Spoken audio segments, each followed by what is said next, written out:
Every time you guys report false lies, every time you guys raise baseless questions, when we are here to talk about the Southern Poverty Law Center's $3 million decade-long scheme to fraudulently fleece Americans, you stop everything. The group that claimed to be the watchdog for American hate just got caught allegedly writing the checks for it. The DOJ is dropping a $3 million bomb that changes everything you thought you knew about the last decade of social unrest. The computer login issue, just explain the computer login issue. You were not able to log into your lawsuit contends that you were not able to log into the system. What did you think after you were unable to log into the system?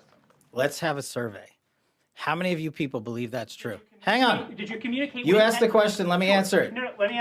No. Did you communicate with anyone that you thought you were fired after you were unable to log into? The problem with you and your report. Don't cut me off. You asked the question. Straightforward question. The problem with you and your baseless reporting is that is an absolute lie. It was never said. It never happened. And I will serve in this administration as long as the president and the attorney general want me to do. You have to see the way the press corps handles this. Instead of asking about the $3 million fraud or the alleged funding of the KKK, they're hammering Kash Patel on a personal story about a computer login. It's such a glaring contrast. You've got a massive federal indictment on the table involving national security and the manufacturing of civil unrest, and the journalists in the room are acting like it's a high school drama. Patel's reaction is exactly what you'd expect from someone who knows they've got the receipts. He's essentially calling them out for being off topic in the most aggressive way possible. Look at the body language here. He's not backing down an inch, and honestly, can you blame him? When you're trying to reveal a decade of systemic manipulation and you get asked if you could log into your email, it's insulting to the public's intelligence. It really highlights the massive divide between the people trying to move these cases forward and the media apparatus that seems desperate to talk about anything else. This part of the breakdown is absolutely surreal. Look at the names popping up on that list. Groups that most people wouldn't even want to be in the same city as, and they're allegedly getting six-figure payments. $1 million to one group, $300,000 to another. It's like a secret payroll for a circus of hate. But why? That's the question you have to ask yourself. If you're an organization that relies on the existence of hate groups to generate donations and maintain political influence, what happens if those groups actually disappear? You'd be out of a job. So the theory being presented here is that they weren't just monitoring these guys. They were the venture capitalists of the extremist world. It's a total inversion of what we've been told for decades. It makes you look at those old headlines through a completely different lens. Every time we saw a massive, scary rally, was it a grassroots movement or was it a subsidized performance? The DOJ seems to think it's the latter, and the paper trail they're following is $3 million deep. We're here today is to announce what the general just told you. The Southern Poverty Law Center, in a massive sweeping indictment, has been charged with allegations of fraud and using the banking system to perpetrate that fraud. I just want to talk about a couple of brief things here. The Southern Poverty Law Center themselves advertise to raise money to dismantle violent extremist groups for a period of at least a decade.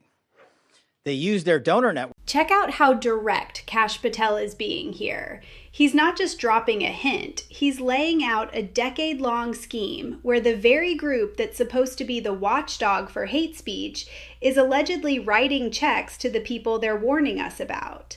Think about the scale of that for a second. We're talking about $3 million funneled through shell companies to keep these extremist groups on life support. It's wild because if you followed the news for the last few years, the SPLC was the gold standard for media citations. Whenever a big network wanted to label someone, they called these guys. Now, the DOJ is claiming they were basically an engine for the very extremism they purported to fight. You can see the intensity in the room. This isn't your standard dry legal update. It's a complete structural teardown of a massive NGO. Notice the mention of bank fraud and money laundering. Those aren't just oops moments, those are we tried to hide this charges. Over the last decade, those ridiculously stupid tiki torches during Trump's first term, the neo-Nazi march in Charlottesville, well, it turns out that group was actually a subsidized... This is the piece of the puzzle that really connects everything. Charlottesville was a defining moment in American politics over the last decade. And here we are, years later, seeing evidence that the groups involved were actually being subsidized by the SPLC. If that holds up in court, it changes the entire history of the very fine people narrative. We've all seen this footage 1,000 times, the torches, the chanting, but we were told it was this spontaneous surge of hate. Now, the DOJ is alleging it was a subsidized racket. It's like finding out a natural disaster was actually a controlled demolition. The implications for our political discourse are massive because that event was used as a catalyst for so many policy changes and social shifts. Seeing it framed as a potential op or a false flag funded by a mainstream NGO is like a glitch in the matrix. It really forces you to question what else might have been manufactured for the cameras while we were all watching in horror. Anyone that says the opposite is lying. Thank you. The lawsuit that you filed says that directly. Man, stop. You're being extraordinarily rude. And I know maybe that's part of your profession, but please just stop. If you ask a question, he can answer it.